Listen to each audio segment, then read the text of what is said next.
Hello everyone, आपके अपने YouTube channel commerce etc में ढेर सारा स्वागत है। आज हम जानेंगे इस छोटे से वीडियो के माध्यम से कि बिहार विश्वविद्यालय सेवा आयोग द्वारा इंटरव्यू की जो सब्जेक्ट जारी कर दी जा रही है और कैंडिडेट की लिस्ट जारी की जा रही है, उसमें कौन कौन से लोगों को अगर आपत्ति है, जिन अभ्यर्थियों को, वो कैसे दावा कर सकते हैं और ख़ासकर कौन कौन से ऐसे सब्जेक्ट हैं जिनको यहाँ पे अलग अलग दिन पे इंटरव्यू के लिए बुलाया जा रहा है एक एक करके। तो सबसे पहले हम देखेंगे एक नोटिफिकेशन या कह लीजिए एक पेपर का विज्ञापन है, जिसके माध्यम से हम लोग देखेंगे जो फिलहाल के दिनों में पटना का जो अपना वहाँ का निजी जो वहाँ का लोकल जो पेपर होता है उसमें निकाला गया है। चलिए देखते हैं कौन सा वह सब्जेक्ट है, कितने अभ्यर्थी लोगों को इसमें एलिजिबल रखा गया है, कितने लोगों को इन एलिजिबल कर दिया गया है और जो लोग इन एलिजिबल हैं उनको एलिजिबल होने के लिए क्या क्या करना होगा। तो आइए इन सभी चीज़ों को एक एक करके जानते हैं। तो सबसे पहले देखेंगे कि यहाँ पे गणित, उर्दू और बांग्ला अभ्यर्थियों के लिए इंटरव्यू की जो लिस्ट है जारी की जा रही है।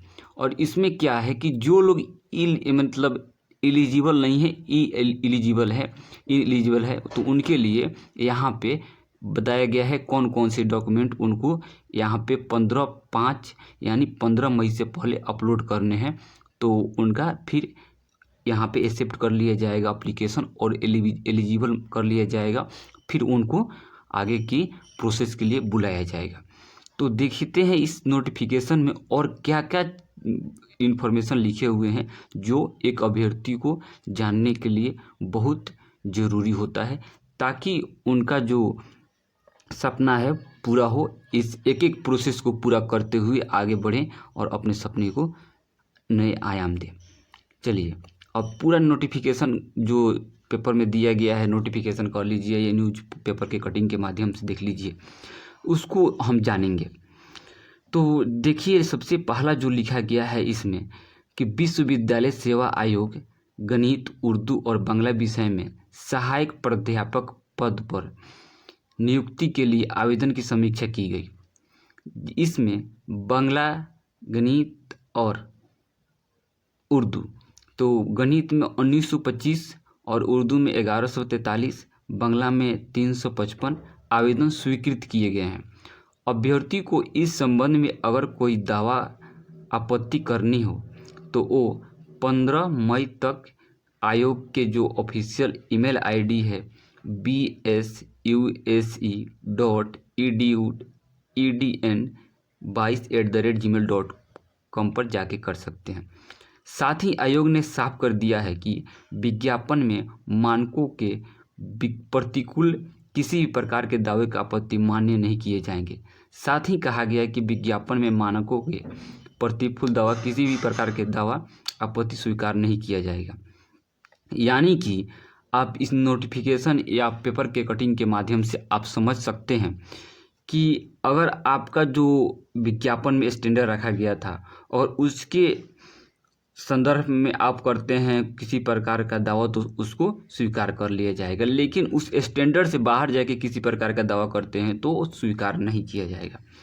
और सबसे बड़ी महत्वपूर्ण यहाँ पे ये चीज़ बता दी गई है कि गणित में 1925 और उर्दू में 1143 और बांग्ला में 355 आवेदन ही स्वीकृत किए गए हैं। अब चलिए आगे देखते हैं इसमें क्या लिखा हुआ है। दावा आपत्ति के निराकरण के बाद होगा साक्षात्कार, यानी कि जो भी दावा है, आपत्ति है, उसका जो सॉल्यूशन कर दिया जाएगा, उसके बाद यहाँ पे इंटरव्यू कराया जाएगा उन सभी कैंडिडेट का जो लोग यहाँ पे एलिजिबल हो जाएंगे। चलिए, तो सूची जो होगा वेबसाइट पे अपलोड की जाएगी, यहाँ पर लिखा गया है, जो हम यहाँ पे मार्क कर देते हैं। सूची जो होगी वेबसाइट पे अपलोड की जाएगी। अब देखिए इसमें बताया गया है कि आधिकारिक जानकारी के मुताबिक गणित विषय में जो अभी हम लोगों ने बात किया है, 243 पदों के लिए 2384 पद प्राप्त हुए थे। ठीक है, उसमें से 2141 समीक्षा की गई और उसमें से 1925 आवेदन स्वीकृत किया गया है। यानी कि आप देख सकते हैं 2384 एप्लीकेशन यहाँ पे दिया गया था मैथ के लिए, मैथ में जो सहायक प्रोफेसर के लिए मतलब अप्लाई किए थे, उसमें से छटनी करके उन लोगों के पास में एप्लीकेशन में कुछ ना कुछ ऐसे त्रुटि थी, कुछ ऐसे एप्लीकेशन थे जिसमें कि डाल दिया गया कि हम EWS में आते हैं, EWS का सर्टिफिकेट अपलोड नहीं किया गया। कुछ लोग यहाँ पे डाल दिए कि हम PhD में रजिस्ट्रेशन कर चुके हैं, लेकिन उस रजिस्ट्रेशन किए हैं उसका सर्टिफिकेट यहाँ पे अपलोड इन लोगों के द्वारा नहीं किया गया। तो उन लोगों का एप्लीकेशन क्या हुआ कि उन लोगों का एप्लीकेशन इनएलिजिबल से हटा के एलिजिबल से हटा के इनएलिजिबल में रख दिया गया है। तो यहाँ पे क्या होगा कि आपको टाइम दिया जा रहा है 15 मई तक, तो आपके पास में अगर सर्टिफिकेट जो भी मांगा जा रहा है उसको आप अपलोड कर देंगे तो आप भी इस कैटेगरी में आ जाएंगे, स्वीकृत वाले में, एक्सेप्ट वाले जो एप्लीकेशन है उसमें आप आ जाएंगे। तो चलिए आगे और देखते हैं क्या है। आयोग ने इनकी सूची और व्यापक जानकारी वेबसाइट पर अपलोड कर दी है। इसी तरह उर्दू विषय के लिए 1142 आवेदन आए, जिसमें से 1143 आवेदन स्वीकृत किए गए।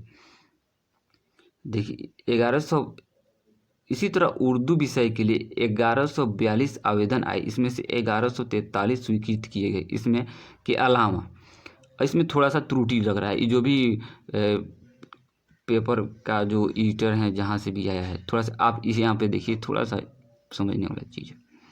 यहाँ पे बताया गया है कि उर्दू विषय के लिए 1142 आवेदन है, उसमें से 1143 आवेदन स्वीकृत किए। ये कैसे हो सकता है? 42 आया 43 कैसे हो जाएगा? तो थोड़ा सा यहाँ पे त्रुटि हुई है कुछ पेपर के माध्यम में, इसको आप देख लीजिएगा। इसके अलावा बात किया जा रहा है बांग्ला सब्जेक्ट का।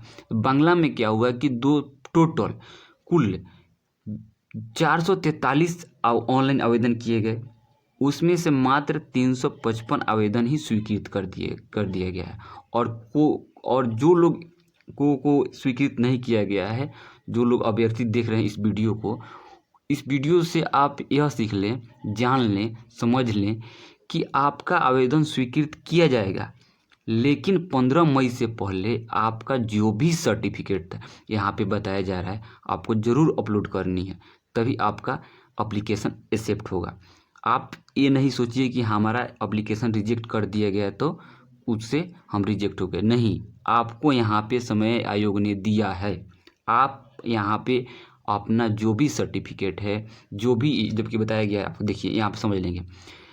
यहाँ पे जो राउंड कर देते हैं इसको, आप देख लीजिए, यहाँ पे लिखा हुआ है बिहार विश्वविद्यालय आयोग ने साफ किया कि केवल वैसे अभ्यर्थियों को औपबंधिक मतलब प्रोविजनली रूप से आहरित करेंगे उनके प्रमाण पत्र कागजात की मांग की जा रही है, जिन्होंने मूल आवेदन के साथ शैक्षणिक उपाधियाँ, संबंधित अंक पत्र, प्रोविजनल सर्टिफिकेट, PhD के परिणाम, जो PhD का रिजल्ट है उसकी अधिसूचना सहित आप अगर उसमें प्रमाण पत्र पूरा संलग्न किए होंगे तो आपको यहाँ पे एक्सेप्ट किया जाएगा, आपका एप्लीकेशन स्वीकृत किया जाएगा। ठीक है, पूरा आयोग ने साफ कर दिया है। तो इस नोटिफिकेशन से आप समझिए, और यहाँ से समझने के बाद में आप सीधे इनकी वेबसाइट पे चले जाइए, बिहार विश्वविद्यालय सेवा आयोग के, और वहाँ पे आप अपना रोल नंबर खोजिए, लिस्ट जो निकाला गया है। अगर रोल नंबर के सामने स्वीकृत लिखा है तो आपको कोई डॉक्यूमेंट अपलोड करने की आवश्यकता नहीं है, आपका एप्लीकेशन एक्सेप्ट है। अगर आपका रोल नंबर के सामने लिखा हुआ है कि ये सर्टिफिकेट आपको अपलोड करनी है, ये सर्टिफिकेट आपने अपलोड नहीं किया था, तो आपको देखकर वहाँ से तुरंत 15 मई तक आप उसको अपलोड कर दीजिए, या मेल करने का माध्यम इसमें बताया गया होगा तो मेल कर दीजिए। ठीक है, चलिए आगे इस लाइन में देख लेते हैं और क्या दिया है।